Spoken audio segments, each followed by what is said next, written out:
Republicans are trying to pull a fast one on the American people. But today's guest, Congressman Ro Khanna, well, he is standing up and fighting back against the Republican grifters and the Trump sycophants. In this interview, we'll discuss how he is leading the fight against Trump's backward economic policies, what he's doing to make sure we see the released Epstein files, and he tells us the real reason why Republicans have shut down the government. But first, subscribe to this channel to stay informed about how you can defend democracy. Congressman Ro Khanna, welcome to Defending Democracy.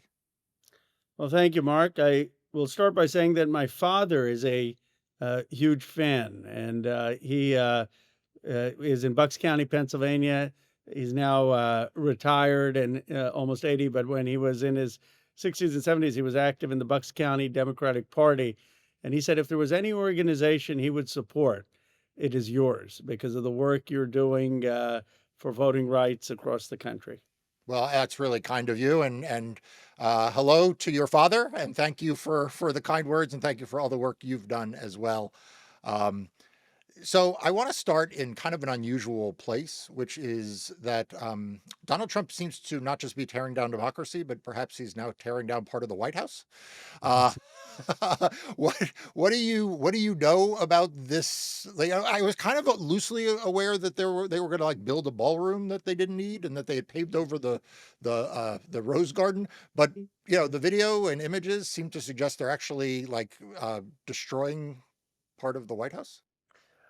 Well, I think it speaks to a bigger disconnect in this country, which is that Donald Trump and the tech billionaires around him, they think that America's challenge is the loss of grandeur, that we need to build a bigger White House, bigger airports, have unfettered AI, that it is a race to building great monuments.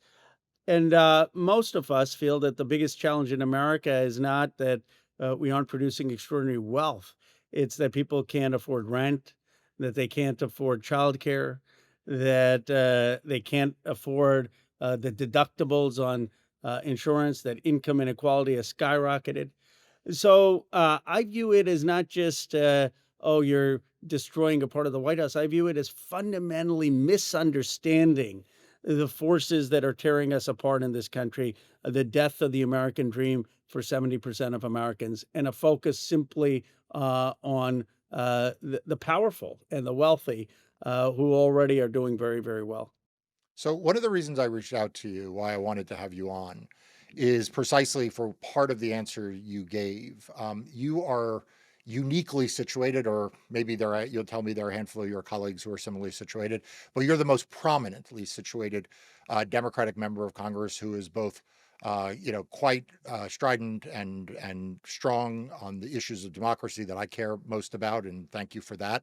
But who also by the very nature of your district, kind of see a lot of these challenges, right? You see the challenges that technology pose, the opportunities they pose, the bright horizon that they offer, but also the downsides that they offer in terms of jobs and income inequality and the role of technology leaders for good and for bad. So maybe you could just give people who are less familiar just a little situational awareness of where your district is, and then maybe just like tell us what we Democrats know and don't know about the kind of the broad issue of the relationship between Silicon Valley and technology and income inequality and why Elon Musk became a Republican, that kind of stuff.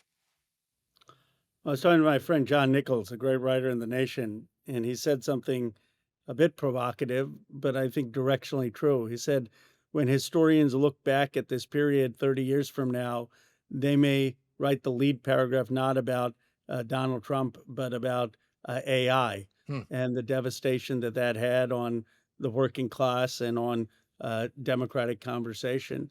So I represent a district that has 5 companies over $1 trillion in a 50-mile radius: Apple, Google, Nvidia, Tesla, Broadcom. To put that in perspective, there's not a single trillion-dollar company east of the Mississippi. J.P. Morgan is about 700 billion, and my district has $14 trillion of wealth. Wow. It is leading the AI revolution.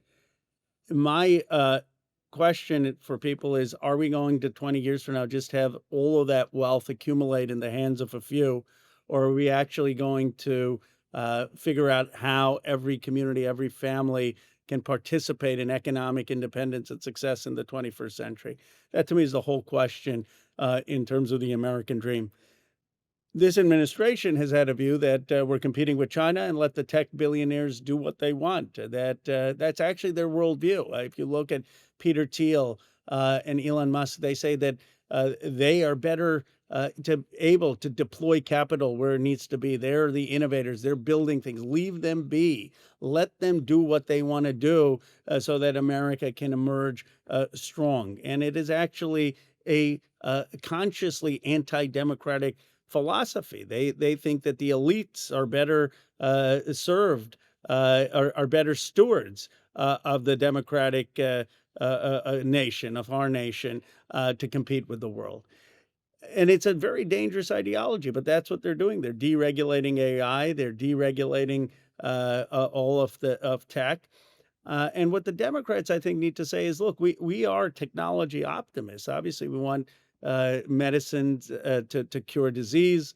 We're the ones for science, unlike Robert Kennedy. We're the ones who've championed vaccines. We understand AI's impact on education.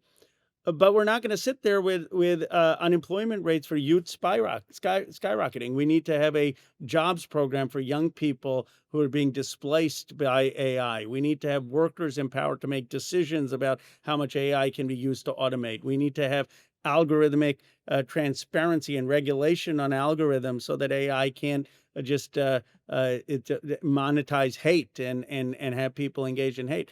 And that we want to have an AI that works for all of us, not just for these billionaires. That to me is the central theme that the Democratic Party needs to be articulating. So, one of the most notable things in the last 25 years, from my perspective, has been the shift in Silicon Valley, which was in the Obama years just giddily pro Democratic. I mean, it was, I don't know what the ratio was. You'd know much better than I would, but it seemed like Silicon Valley was firmly pro Barack Obama, pro Democrats in Congress. That seemed to hold, I think, my senses through the 2016 election, but you again are the expert in this. And it seems to have shifted. And I'm curious if you think that was just like an inevitable shift of moneyed interests, towards Republicans, or whether you think Democrats did something wrong, that whether Donald Trump did something right. Like you're a very smart political mind, so put on your political strategist hat as well. And what has happened to that relationship?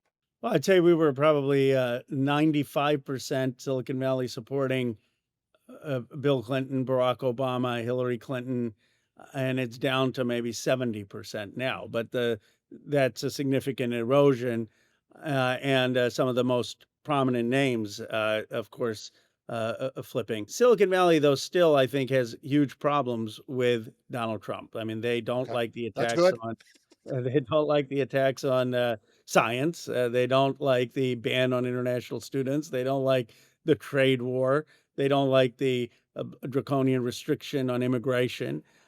So why is it that that the Democrats have had a hard time? Some of it is we're never going to be for corporate tax breaks.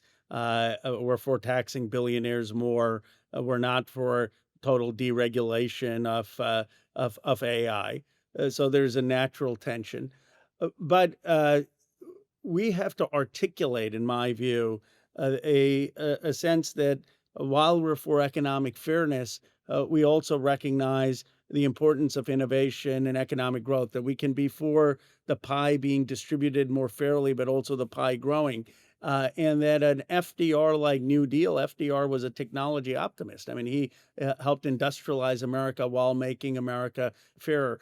And some of the our unwillingness, as Vice President Harris talked about, to even invite Elon Musk to the electric vehicle summit, our unwillingness to engage about how we can have technology jobs across this country and what we can do to make sure that we are democratizing technology as opposed to just opposing it, I think was not comprehensive enough. And so, what I've tried to do, that some people dislike it, some agree with it, is articulate what I call a progressive capitalism, a moral capitalism, a vision about innovation, economic growth, but that is centering on those who've been left out of globalization and the technology revolution. And I think that that is not just a politically smarter strategy; it's a economically correct strategy for how we win in the 21st century. My view is the Democrats should say, we see the future. Our vision is every family, every community participating in the economic future. Donald Trump's offering 19th century economics, and he's a 1980s guy that isn't really future oriented. Isn't the politics of optimism always good politics? I mean, it's not to be it's not to be unrealistic of what's happening, and there's a lot of terrible things happening. But one of the things that draws me to what you're saying is that I think that whether it was Barack Obama with hope and change, whether it was Bill Clinton, whether it was Ronald Reagan, like there has always been among really good political leaders a sense of we have challenges, but there are ways that we can work together and overcome them. Mark, I appreciate you saying that. I have been trying to articulate this view in the Democratic Party that our message should be we see the future. We see that your family, your community should participate in that future. And we have a roadmap for how to do this. And Donald Trump's kind of hearkening to a past. And if he was president during the time of James Polk, maybe we would have an illegal American-Canadian war like we had an illegal American-Mexican war. But you know what? No one believes that conquering Canada or tariffs is what's going to build wealth in the modern century. Take it from the guy who's seeing all the wealth being created. That's not how Johnstown, that's not how Youngstown, Warren, Ohio, Orangeburg, South Carolina, Jasper County, South Carolina, Milwaukee is going to build economic success. And we should be the party that has a economic vision for the 21st century. I call it economic patriotism, a hopeful vision for the nation that includes all of us. I think there's a temptation to say, well, Donald Trump won twice on division, on anger, on pointing to villains, and that we've got to answer back. And I say, why are we looking at the worst president, other than maybe James Buchanan, in our history as the model? Why aren't we looking at what FDR did, what Kennedy did, what Reagan did, what Obama did, what Clinton did, and asking Americans to be bigger? I think the way to answer hate is with hope. The way to answer insult is with inspiration. And that if we can tap that spirit of Americans to give them a new national purpose, we're going to be a majority party again. That's not to say that we can't support and shouldn't support, as my father is, all of your work and call out his genuine threats to democracy, which they are, and they're not to be mitigated. But that we have to offer something more inspirational to overcome Trumpism. Look, I've been very clear. The work that I do as a lawyer, the work that lawyers in courtrooms all around the country. By the way, for people that don't know, Congressman was an accomplished lawyer before going into public service, so he can attest that this is true. Uh, you know, Not. I don't want to overstate my record. I was fine as a lawyer. My you- brother's a much better lawyer, and you're a great lawyer. okay, So, well, but I enjoyed practicing law. the legal fight against Donald Trump is an essential fight, but it is not going to restore democracy. It is mitigating the worst aspects to buy time for democracy, right? It is buying the space for what you're talking about. It is buying the institutional integrity that allows folks like you to build a positive vision. People who think that it's going to be more than that are frankly going to eventually be disappointed because it has those limitations. Let me ask you a question about your colleagues. So right now you're in Washington, D.C., and I bet if you got into the hall and you look one way and look the other way, you don't find any Republicans. They seem to be doing this very odd thing in the House, Mike Johnson, the Speaker, of deciding that they're not going to work, or at least they're not going to come to Washington, D.C. for weeks on end. Can you describe what is going on for people who are not paying attention to this and just how absolutely insane this is? I'll be right back with more of my conversation with Congressman Ro Khanna in a moment. But I started Democracy Docket in 2020 to be the leading source of news, information, and analysis of what is happening to democracy and voting and elections in court. And look, we are at a tipping point. The Democracy Docket team is growing to meet the moment, but it needs your help to support its efforts to hold Donald Trump and Republicans accountable. For just $10 a month, you'll get access to exclusive events, insights from me, and much, much more. Become a premium member now by clicking on the link in the description below. It really is, and I appreciate because you're a precise thinker that hopefully I can clarify this. There are two things going on right now. One is the shutdown of the government, and the other is the shutdown of Congress. And the two have separate causes. The shutdown of the government is the Democrats saying that if you want our votes, you've got to extend the tax credits for the Affordable Care Act, because we are not going to go along with people having their health insurance double while tax breaks to the billionaires have been extended permanently. And by the way, you could, on 51 votes in the Senate and the House, pass a continuing resolution. You're choosing not to make an exception to the filibuster like you have to pass to confirm judges and confer presidential appointments. You want Democratic votes. This is what we want for Democratic votes. We want to extend health care. That is a debate. It's a debate within the bounds of a democratic process. I think we're firmly on the right side of the debate, but that is something that this country has gone through before. There've been shutdowns before. The Republicans say, look, you're offering, you want to have healthcare subsidies that are too expensive. We just want tax breaks for the billionaires. That's what happens for economic growth, and we're not for extending these subsidies. Fine, we're having that breakdown and debate. But there's something altogether totally abnormal going on, and that is that usually when these shutdowns happen, you're in Congress every day and you're Right, voting on things like extending payment for the troops right. and voting on giving federal workers payment, voting on even having congressional staff be paid. We are not doing that. Usually you're on your text phone messages, getting at midnight, come in and have a vote. And often it's a cosmetic vote, but people want to say that they're working.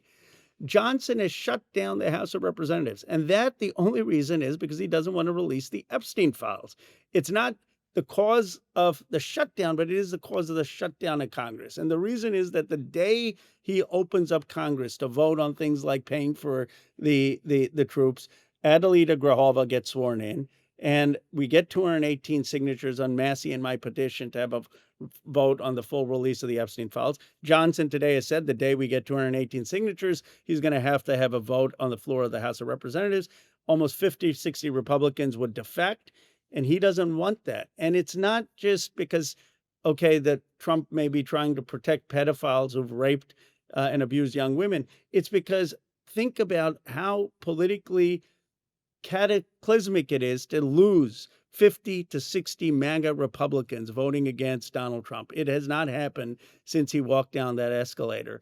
And they know that this is a political ticking time bomb that they're trying to avoid. Okay, I got to unpack this because what the congressman's saying here is so important. Okay, and everybody's got to understand this. That when you hear about the government shutdown, it's different than what's happening right now in the House of Representatives, where Mike Johnson is keeping Congress from being in session because of a potential vote on the Epstein file. So you mentioned that there was a special election in Arizona. Democrat won, and that will mean that when she is sworn in, she will add her name to this thing called a discharge petition. You mentioned a Republican who is also with you on this. So walk through this dynamic. Why are there, how many Republicans are with you on this? Why is this necessary? You said 50 Republicans might actually support it. Unpack this for people because I think this is really important to understand what's happening and not happening in Congress and also in the larger political landscape. Why, as you say, this would be such a big deal if this happened. So Thomas Massey has led this with me. Thomas Massey and I He's a have Republican. He's a Republican from Kentucky. He's a principled Republican. You know, we have disagreements, but he votes his conscience. He's got a lapel ticker of the national debt. You know, that's his big issue, and he programmed it himself. He's an MIT graduate about how our debt is going up. In fact, he recently tweeted out to to Trump, leave MIT alone. And Massey is an example of why you don't need the federal government intervening in MIT. Let them have people of brilliance as opposed to ideology. And Massey and I have worked together under both Democratic and Republican presidents, saying we need to restore the War Powers Act of Congress, that you can't have presidents of either party just getting us into wars without coming to Congress. So Sure. we had a relationship of trust and working together. When I put out this bill of saying let's get the release of the Epstein files, Massey says to me, "Look, Ro, let's partner on this. Can you make sure that we get 212 Democratic votes, and I will bring 10 to 12 Republicans on board." And he really stuck his neck out. I mean, he's facing a primary challenge where the president of the United States has an entire political team trying to recruit and fund a challenger against Thomas Massey because of the courage he's shown. Hakeem Jeffries showed great leadership, and Catherine Clark. And within days, we got 212 signatures on our side. Every single Democrat has signed this petition. Massey originally had 10 names who co-sponsored our bill, but there were four or three of them who actually willing to sign the discharge petition saying, let's bring it for a vote. Marjorie Taylor Greene, Nancy Mace, Lauren Boebert.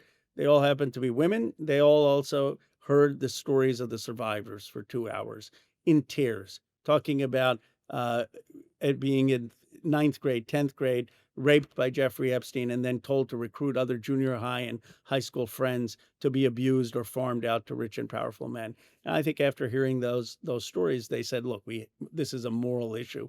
So the reason Johnson is trying to buy time is they're putting so much pressure on these three women to remove their names from the discharge petition. So far, for months, they have not. Adelita Grijalva has said she will sign this petition. That This would is give the us new Democrat who was just elected. Democrat just elected by 40% of the vote almost a month ago. They've refused to seat her in a way that is unprecedented, and they've shut down Congress because they know the minute she gets sworn in, this is the first thing she's going to do. And then if she's the 218 signatory, that forces a vote. It Okay, basically, explain that because we're yeah. all used to the speaker being able to control whatever happens in Congress. So explain what this bill is and why it's different. Well, look, I've been in Congress for 9 years, and a discharge petition has never worked. Usually, the Speaker of the House gets to decide what comes for a vote on the floor of the House. It's the biggest power. There are many things that are very, very popular around the country, such as gun violence legislation, gun safety legislation, expanding Medicare for dental, vision, and hearing, banning PAC money. The dirty secret is it never gets a vote in Washington. So the biggest power is actually not to vote yes or no. It's to get to decide what comes up for a vote. And the Speaker of the House and the majority get to do that, whether you're the Democratic Speaker or the Republican Speaker. It's why the control of Congress matters so much in our system. Well, the one way you can overcome that is to get 218 signatures where people say, I want this to come for a vote, even though the Speaker doesn't want it to come for a vote.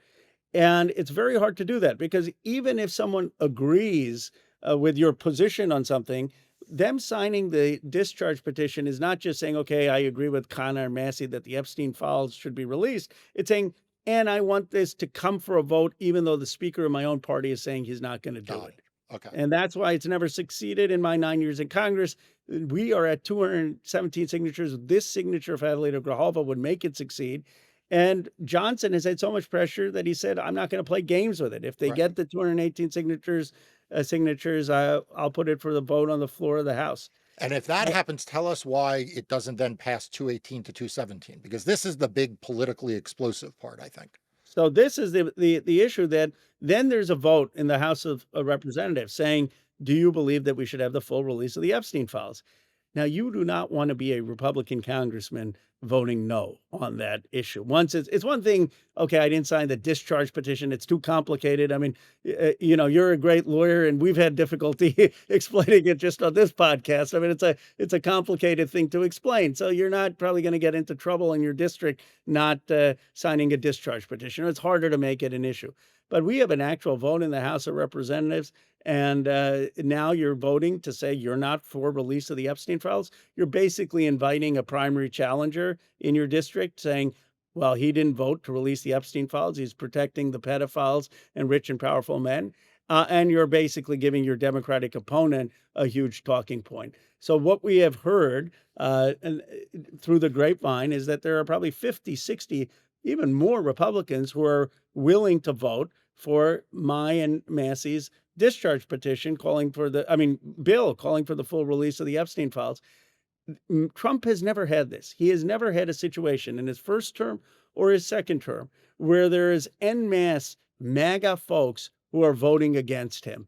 And I believe that this could be the chip in the armor. This could be the crack that really exposes the hollowness of the MAGA base and starts to build a political coalition that exposes Trump as caught up in the swamp and not really for reform.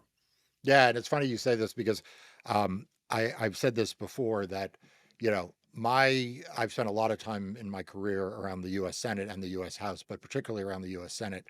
If this passes the House with, say, 40 or 50, Freedom Caucus, I'm talking, rock rib Republican, MAGA types, this is going to pass the Senate. This is going to fly through the Senate because John Thune is not going to be able to hold his Senate Republicans to be the block on the release of the Epstein file when you have a whole bunch of MAGA Republicans in the House who voted for it. So it really is You get this it. You this get it. this issue in the House is really where the whole ball game is.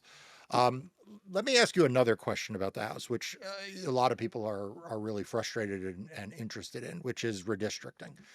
We have watched Donald Trump go first to Texas, now and then to Missouri, and now to Indiana, to Florida, to Kansas, Nebraska. I mean, state after state, he is going and putting pressure on Republican legislatures to do mid-cycle redistricting, to gerrymander what are in most instances already extremely gerrymandered maps, because that's the only way that he thinks he keeps control of Congress in 2026. And he fears that if he gives Ro Khanna the gavel, I mean, imagine what everyone needs to think about this. Imagine what the Congress looks like if this guy gets the gavel. It's a whole different ball game.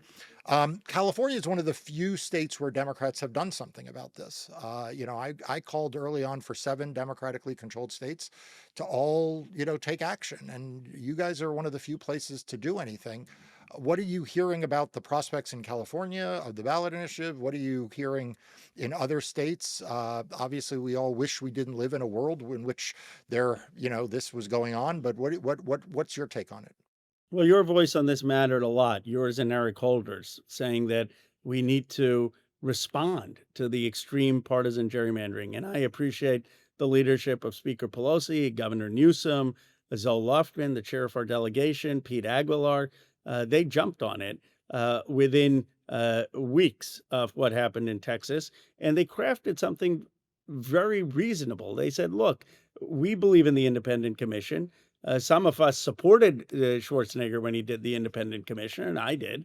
But we can't just unilaterally watch Donald Trump rig the election. So we will restore the independent commission in the 2030 redistricting. But for right now, we need to respond. And the response initially was lukewarm. Now it's overwhelming when people have gotten to see the arguments. And I expect it to pass. I don't want to be complacent, so people need to vote, but it is looking good. But it's so saddened me, and I would love your thoughts on this, Mark, on the Voting Rights Act. I mean, Yeah. they're going after majority minority districts that have been the product of the civil rights movement. I mean, between 1895 and 1992, you didn't have a single African American elected in South Carolina. People don't realize this. I mean, the Voting Rights Act passes in 65, but the 70 redistricting, they dilute the black vote in states like South Carolina. The 1980s redistricting, they dilute the black vote in places like South Carolina.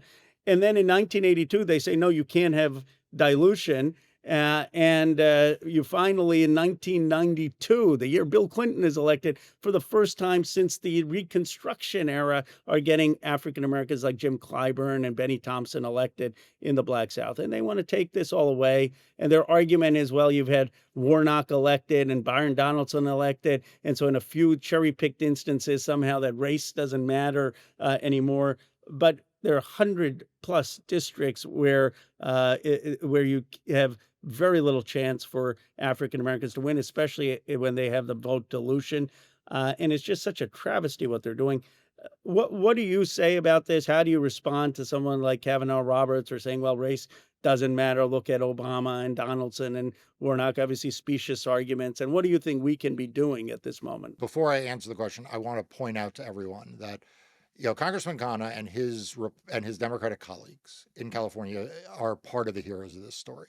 And I got to get this off my chest, because what people oftentimes don't understand is that for states to redistrict mid-cycle and to create more districts of the party that that has control of the process, the congressional delegation of that party are giving up something, right? Because you can't create more Democratic districts without moving Democrats out of existing Democratic districts. So, oftentimes that is the roadblock that prevents, frankly, when you ask why isn't a state, doing this or doing that, oftentimes it's because the existing incumbents understandably don't want to change the lines, right? These are the lines they got elected with, the voters they got elected. So we really have to all offer a thanks and gratitude to Congressman Khanna and, frankly, all the Democrats in that delegation, because they have been very selfless. I mean, they have not only supported this and supported it with their time and their fundraising, and in some cases more than that, but they've also supported it politically. And when the easiest thing for Congressman Khanna to be like is, well, I like the map as it is, because after all, like, I got elected in this map. Well, I appreciate you saying that because they've taken part of my hometown out of my district. Yeah. Mine wasn't as badly No, but affected. but still, that Yeah. people need to realize that that's giving up something, and so I want to thank you for that. Let me answer your question about the Voting Rights Act. So my answer on this is kind of threefold. The first is that, like you, I grew up as a baby lawyer and the law student and the baby lawyer, constantly being lectured by conservatives that they were originalists and textualists, and that that the job of judges was not to make law, not to be activists, but to just call it like it is. And here you have a statute, as you point out, Congress passed overwhelmingly in 1965 and then amended in 1982 to add more broad protections. And your history is dead on right that it was those amendments that are really at issue here before the Supreme Court and are under attack now. You have Congress doing this with wide margins on a bipartisan basis, signed by Ronald Reagan, the Republican president of the United States. And they do it pursuant to a specific grant of constitutional authority in the 14th and 15th Amendments, right? Which people don't realize, the 14th and 15th Amendments didn't only say equal protection of the law and due process of the law, and that voting rights are extended to black, at that point, black men, but now all black citizens.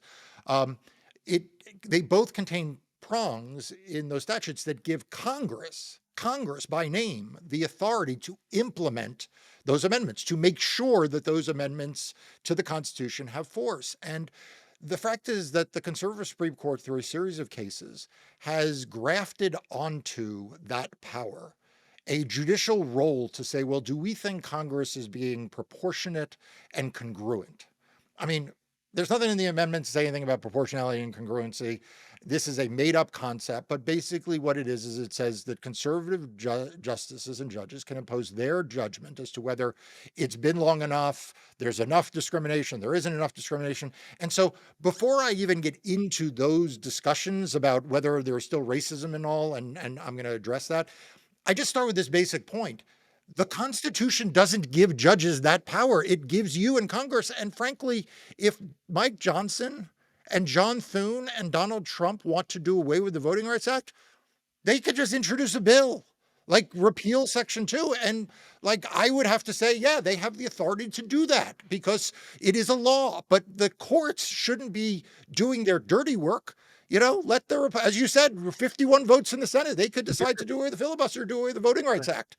But they're not doing that. Instead, they're hiding behind justices that are essentially, like I said, doing their dirty work through made up jurisprudence. So that's kind of my first answer. My second answer is, to your point, The reason why we have Section 2 of the Voting Rights Act is because there's still discrimination in voting. And we know that because in order to make out a Section 2 violation, you have to show that there's still discrimination in voting. And the cases in Alabama and Louisiana, which are the cases that have been before the court, my law firm filed the original case in Louisiana and they litigated the case in Alabama to the Supreme Court.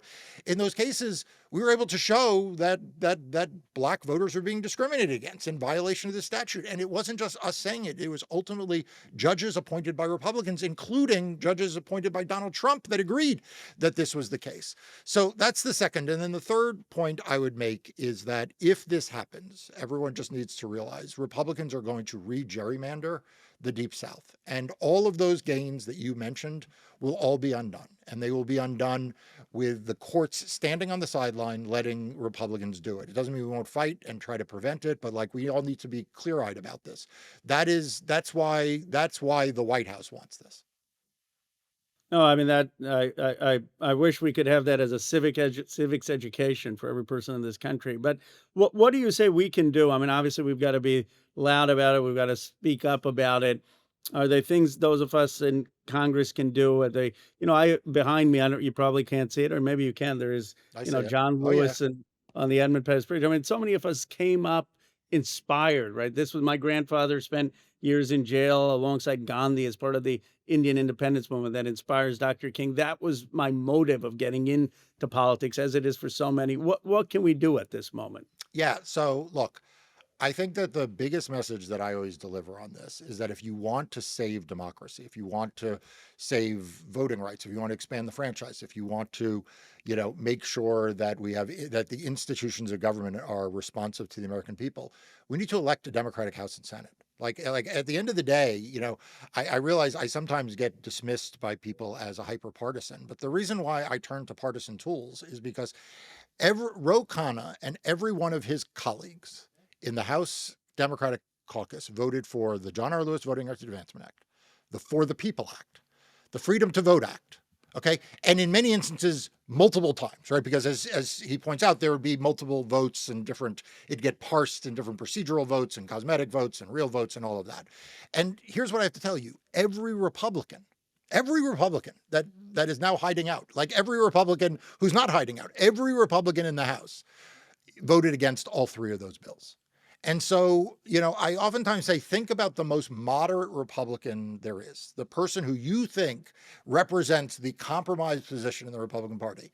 And I'm here to tell you they voted against the John R. Lewis Voting Rights Advancement Act, the Freedom to Vote Act, and the For the People Act, because every Republican voted against them. So, the simplest thing that we can do to restore democracy and to protect democracy, whether it is making sure that Donald Trump has oversight, making sure that he can't, misuse government dollars, that he can't impose tariffs he doesn't have the authority to do, or to restore democracy, it's give this guy a gavel. Give Ro Khanna the gavel. Give Hakeem Jeffries the big gavel in the speaker's chair, because Democrats are going to be the ones, whether you agree with every one of them on every policy or not, they're going to be the ones who are going to ultimately hold accountability for this administration and protect voting rights. And towards that end, let me ask you a question, which is, how optimistic or pessimistic are you about the midterms? I'm very optimistic. I ran into George Will the other day, and Really? yeah, we were both doing television, and we have breakfast every now and then. But he won't mind me sharing this. He said, Americans are exhausted and they're embarrassed. They just want something different. And I think that sentiment is really building. I mean, the cruelty that you're seeing in these ICE agents who are ripping away their kids from families, the sense of going after Jimmy Kimmel, the bullying of universities, where the administration is saying if you're not conservative enough, maybe you can't be hired. The attacks on the NIH and vaccines, the troops on our streets, the fact that the Voting Rights Act is being challenged. I mean, there's just this sense that they're undermining the fabric and values of this country. And someone was saying, "Well, look, I'm a Phillies fan. When you're watching the Phillies Dodgers game and everyone is, folks at the stadium, they're buying hot dogs, they're happy, they're with their families. Do they really think that democracy is under assault?" And I think if you look at it just literally and you say, okay, can I go to work? Can I have a meal? Can I come home to my family? Will there be an election? Yeah, fine. But that's not democracy. That existed during slavery. That existed during Jim Crow. That existed when women couldn't have a right to vote. If you look at it as, are we disenfranchising people?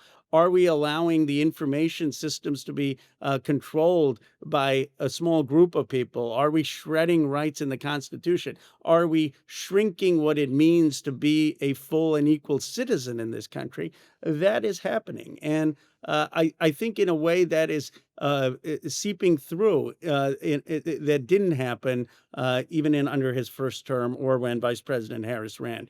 My view is that combined with a sense that the Democrats understand the future, that we're hopeful, that we have a real roadmap to restoring the American dream, that we understand the anxiety of it, will allow us to build majorities. And I often say, Mark, well, what gives me hope? But two things. One, America is progressing in spite of ourselves. If you had told me when I was growing up that we would have an Indian American, African American woman be a nominee of the Democratic Party and get 48% in Pennsylvania, I would have said you're crazy in the 1980s. So one way of looking at it is she didn't get 50%.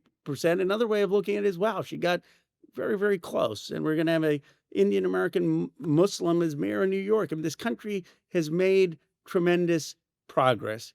The other thing is that often at our deepest, darkest moments, after that comes incredible reform. So after Civil War, the amendments, after the robber baron age, the progressive era, after the Depression, FDR and the New FDR and Deal. the New Deal, yeah. Yeah, after Jim Crow, we have Kennedy and Johnson, the civil rights. After the financial crash, we have Obama. It's not automatic. I mean, I wish some of the law firm leaders and tech leaders who are under their table saying the pendulum swings realize that it doesn't swing automatically. It swings because of people like you and the 7 million out on the streets and no kings. But if we are active, there's a moment, I think, of realignment that we could emerge out of this with a robust transformational vision to actually strengthen democracy. Okay, you mentioned one other bill that you've been very active on that I wanted to get to before we end, because I think it has both been a place where you have shown real important leadership, but also I think it is more critical than ever.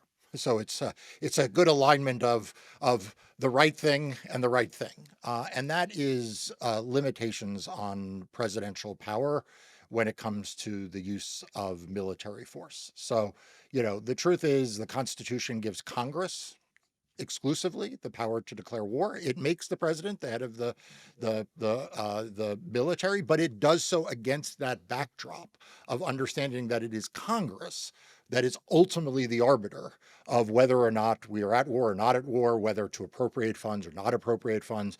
It's against that. The commander in chief power is really intended to be cabined by a robust congressional role. And, I'm not going to blame just Donald Trump for this, because this has eroded, as I think you would say, over the course of decades. But it is right now terrifying as we stare down the possibility of the Insurrection Act being invoked by Donald Trump, the use of state National Guard and potentially active duty. I mean, I think there was a threat recently. I know you don't represent San Francisco proper, but I know there was a threat recently about the deployment of military troops or National Guards people in San Francisco. So talk about what you see as the right way to curb this and to balance this, and also what you think, we should expect. Look, our founders were wise, right? I mean, they expected that someone like Donald Trump could come to power. They said unenlightened people could come to the helm, and they wrote our constitutional protections at a time of kings. And they knew that kings went into stupid wars for glory and for personal gain, and they didn't want any risk of an American president doing that. And what do we have in Donald Trump? Someone who's obsessed about the Nobel Peace Prize, who's obsessed about his own personal power, his own reputation. And that's why you don't want him deciding whether we should have covert strikes in Venezuela to get rid of a government. That's why you don't want him deciding where to put troops on the streets in America. Or That's why you blowing don't up want, fishermen's boats. All right. yeah. And it's not just particular to him. It's that the any individual who runs for president. Obviously, he's an extreme case of it. There's a dose of ego, and the founder said, "No, we don't want the decision of life and death in that one person." So, by the way, if you have it in Congress, they will appropriately weigh the risks of war. And what I say to people saying, "Well, we can't be isolationists," I said, "Tell me a time where we actually needed to be in war, like World War II, or the Gulf War, or other places where Congress didn't quickly authorize it, Right. or even Right. after 9/11, when I mean, we could debate that authorization was too broad, but if there's an actual threat, I'm not concerned that Congress is going to be too slow to authorize war. The problem is the other way around, that when there are cases where you can't get Congress on board, it's probably because you haven't made the case to the American public. And what we have allowed because of the Cold War is the sense that the American president just needs to act and Congress is too slow. But we've got to restore a sense that Congress has to authorize the use of military force. And Barbara Lee was pushing that in a bipartisan coalition. We have now made progress on it with Massey. I think Trump and what he's doing in Venezuela and the overreach of militarism is actually betraying people who voted for him, who were tired of these endless wars. And what I hope for is that the Democratic Party will be a party of active action when we're in charge, but of active constitutionalism. I think we can be the party that says we recognize that our political religion, as Lincoln said, is the Constitution, and we have become the party of Lincoln, of an active, enthusiastic, vibrant government, but that's living within the Constitution. Yeah, and I think that, and I've had Jamie Raskin, congressman from No, Maryland, he's constitutional law brilliant. professor. I've had him on several times, and we've talked about this. That I have become much more um, uh, focused on the re-empowerment of Congress, like for two reasons. First, because as you say, it is actually what the Constitution says, right? So, like, we have a Constitution; it actually gives Congress the power, most of the power of the federal government. The president's power is really to take care that Congress's laws are faithfully executed, and so I think it is essential that we do that to restore the proper balance of power. But the second thing is, I think, honestly, and I'm curious your reaction. I think that it lets Congress off the hook. You're Like, in absolutely some right. sense, Congress has, like, we only have a Mike Johnson. Like, we only have this obsequious, ridiculously, compliant congressional Republican leadership because, in some sense, we've allowed Congress to be, we've taken their power away, and that has let them off the hook from having to exercise real power. Yeah, it's the one thing the founders didn't count on, that we wouldn't have enough ambition in Congress, right? I mean, their whole theory was, why would Congress give their power away to the president? These are ambitious people who get to Congress. They probably want to do something. They probably want to exercise power. Why else would they run? And it turns out that the Republican Congress has been perfectly fine, the leadership being a appendage of Trump. And I knew Johnson. I know him now. I mean, he's a man of faith. We came into Congress together. He did the civility pledge. It's just amazing to me that even someone like him feels so much pressure to just do Trump's bidding. And so I think restoring the independence of Congress, restoring a sense that that Congress has power over issues of war and peace, and that this is why we elect people of Congress is important. But I think, Mark, I mean, you've got so much on your plate, but I think one of the things that that is going to be important is thinking about when we do get power back, and I do believe we will. How do we balance the need for vigorous action? Because I think people see Trump and they say, "Look, he's getting Yeah. all his stuff done, and we need to raise the wage, and we need to get voting rights, and we need energetic leadership." And yet, to show the robustness of liberalism, that it's not anemic, that it's not indecisive, and yet a robust liberalism that's constitutional, that we're not going to just ride roughshod over the Constitution. I think that is a task of people like you and other thinkers to figure out what that looks like going forward. Yeah, so it's interesting you say that because I've been very focused on this exact question, and it's something I'm going to spend a large portion of 2026 thinking about and writing about. I'm not ready to announce any books, but I'm thinking about this precise question because I don't think we're going back. Like I think the mistake that some Democrats are making is that they think, okay, there was a way that the world was ordered internationally, domestically, balance of powers, federalism, like within the executive branch vis-a-vis the courts. There was a way it was ordered. And now Donald Trump is the exception to that, and that when he's gone, it will snap back to that order. And that just isn't the way it worked. I mean, the fact is the New Deal fundamentally changed the way in which government and democracy functions. So did the Civil Rights Act. So did the Civil War. And I could point out bad things that happened along the way too that also reordered. And I think that Democrats need a positive vision of what that reordering looks like, rather than assuming that what it looks like is just like a step back. I think it has to be a reimagining of how what democracy looks like. What does separation of powers look like? What does the administrative state look like? What does, how do we approach science and technology?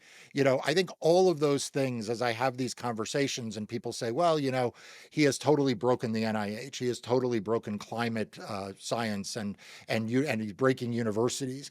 And my answer is yes, he is. But rather than think we're just going to go back to the way it was, we need to think about what the positive vision is for how it can be better and different going forward. Well, I hope you write a book on it. I spent a lot of time thinking about the positive vision on the economics, but I think we need a comprehensive Yeah. positive vision, which takes this to be an opportunity for a better country. And I've enjoyed this because usually these podcasts can sometimes be, just one person asking questions. I think they're much better, and I of course have a lot of respect for your expertise, and I think then in dialogue is much more interesting. Same here. And towards that end, let me ask you one final question. So, you represent, obviously, as you pointed out, some of the greatest wealth in America. You also, though, represent a lot of everyday Americans who are trying to make ends meet in, God knows in your district, in a very expensive place to live. Housing is a problem, economics is a problem.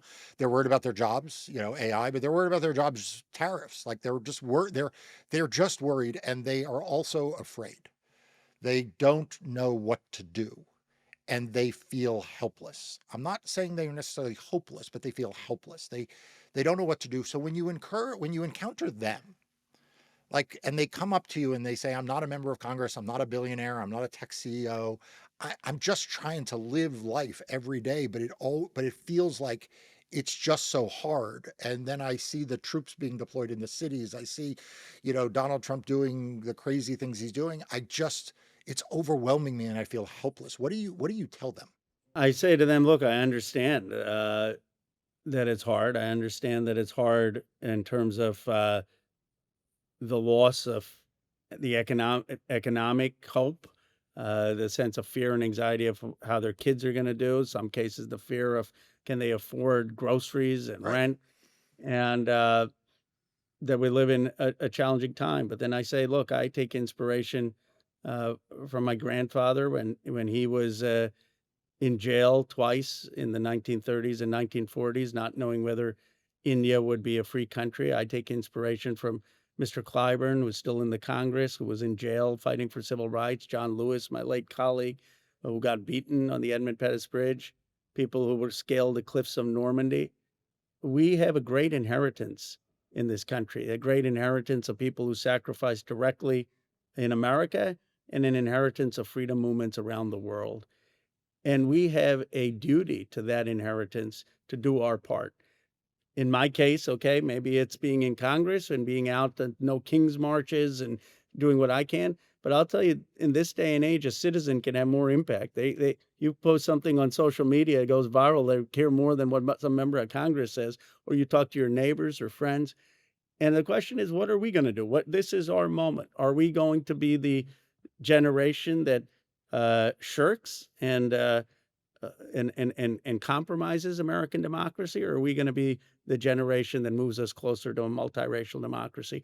I believe we have the stuff of greatness in us. I believe we will rise to the moment, despite the challenges, and answer the call like so many previous generations of Americans have.